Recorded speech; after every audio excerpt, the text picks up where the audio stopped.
Gambia, UTG, on Tuesday survived the PACPEC Committee's scrutiny of its institutional engagement after a marathon encounter. Surviving their latest PACPEC meeting was no easy ride for the UTG top brass, which included Vice-Chancellor Professor Muhammadu M. Oka. The University of the Gambia cannot and will not be run by an individual. The reason where we are is because of many able men and women who work hand in hand with the Vice-Chancellor to improve the university. Before finally adopting the UTG's documents for the year concerned, nearly 6 hours of dialogue and interrogative discussion unfolded at the National Assembly chambers. We have the understanding that anything that is not in the management letter is an issue that has been solved already. But because of the nature of this problem, we would want, and also bearing in mind that we are not trying to, whatever, undermine the integrity of the National Audit Office, we want evidence to show that that $5 million which warranted the qualification of the University of Gambia's account is all cleared out. I think the major problem here is that your governing council problem. I think it's about time you look for a chairman of governing council that is going to be available. He doesn't need to be a minister. You want a professional, competent person to run the affairs of council so that you are at peace with the decisions you make in council. Otherwise, we'll always be frowning at you. Because if you look at all the audit queries, it's always saying there is no approval, we cannot provide approval from council. The UTG Finance Director responded to many of the questions that were asked during the proceedings. Management has taken note of your concerns, but we want to point out that most of these transactions were done on an emergency basis. For instance, during convocation ceremonies, emergency-triggered travels, essential and emergency purchases that had to be made in order for the smooth running of the university. Additionally, impromptu dinners held for our visiting professors and examiners for the medical schools at restaurants or guests have specific hotel preferences. From their own, in quotes, in parentheses, from their own funds transferred to the university to execute the transactions for them, close parentheses, which cannot be subjected to competitive bidding. Eyebrows were raised in relation to the UTG's 29 bank accounts, many of which were not reconciled. Other improper financial operations such as unsigned monetary transactions were also frowned upon. We noted that UTG maintained 29 separate bank accounts in 2011, and no reconciliation was performed for 27 of these bank accounts. Reconciliations were performed for only 2 bank accounts held at Trust Bank Limited, namely the income account number, the income account and the expenditure account. These reconciliations were not reviewed.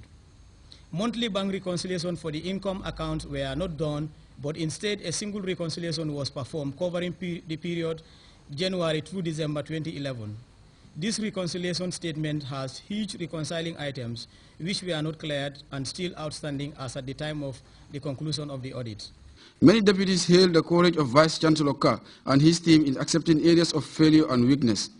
They also acknowledged UTG's efforts in trying to meet the tertiary education needs of Gambians. We have all recognized the strides, the achievement made by the UTG over the years.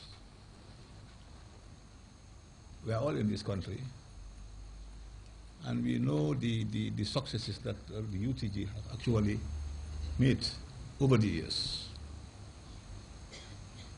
They have really expanded, and they are actually developing this university, as the Vice-Chancellor say, to be one of the best universities in the world. The Speaker of the National Assembly, Honorable Abdoulaye Bojang, stated that lawmakers would work cooperatively with the university in ensuring its further development.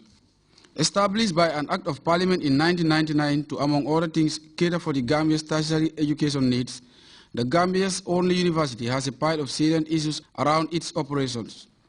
The UTG officials have now been tasked to further buckle up and be more pragmatic in running the institution proudly described by many as the nation's greatest asset. Modu Bajan, Grts News. We will be back with news from outside the Gambia after this break.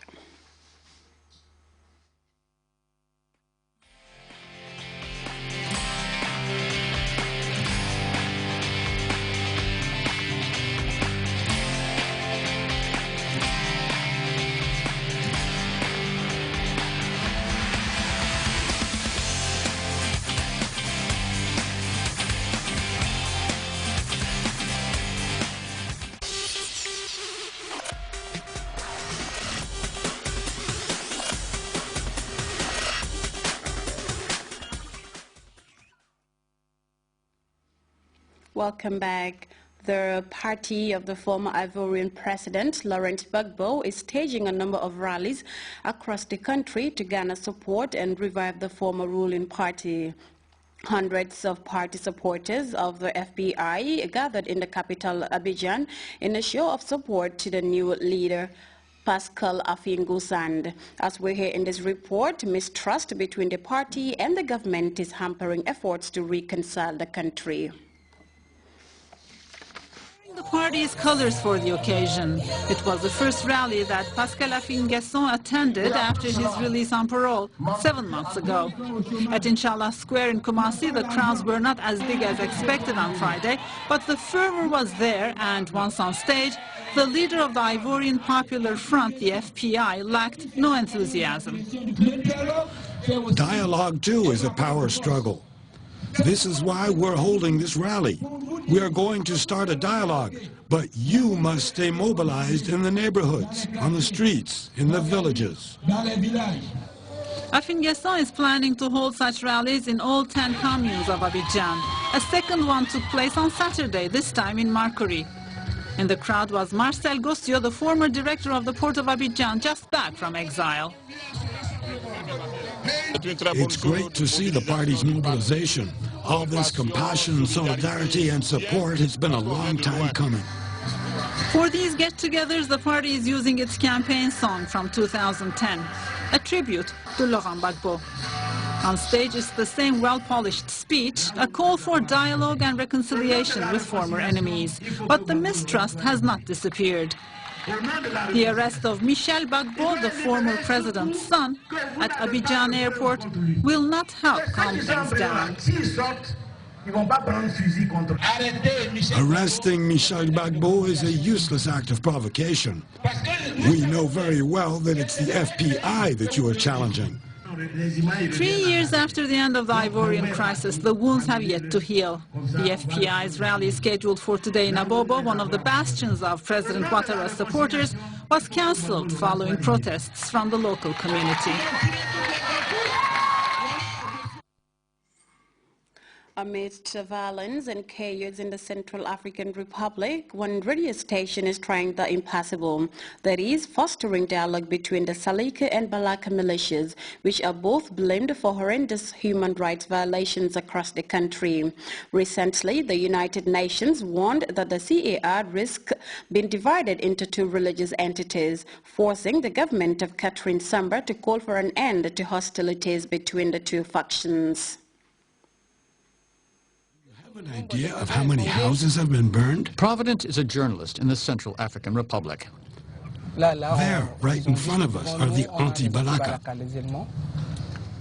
The anti-Balaka are Christian militants. This morning, this journalist from Radio Ndeke Luka intends to interview them. We can pass. Let's just say hello to them. Providence is able to interview them because he is Christian. The anti-Balaka carry gris-gris to protect them and wear wigs to frighten the Muslim Seleka. But these militants make no distinction between Seleka and other Muslims. Is there any difference between Muslims and Seleka? None at all. There is no difference between Seleka and other Muslims. They are all the same. We're going to massacre all Muslims, then it will be finished. A few hundred meters farther on, French troops patrol the border between the Christian and Muslim communities. Once on the other side, Providence is given a warm welcome by Muslims. But as soon as the French troops depart, the tone changes. There are French troops and the roadblock, and there are also Christian anti-Balaka. That shows that the anti-Balaka are with the French.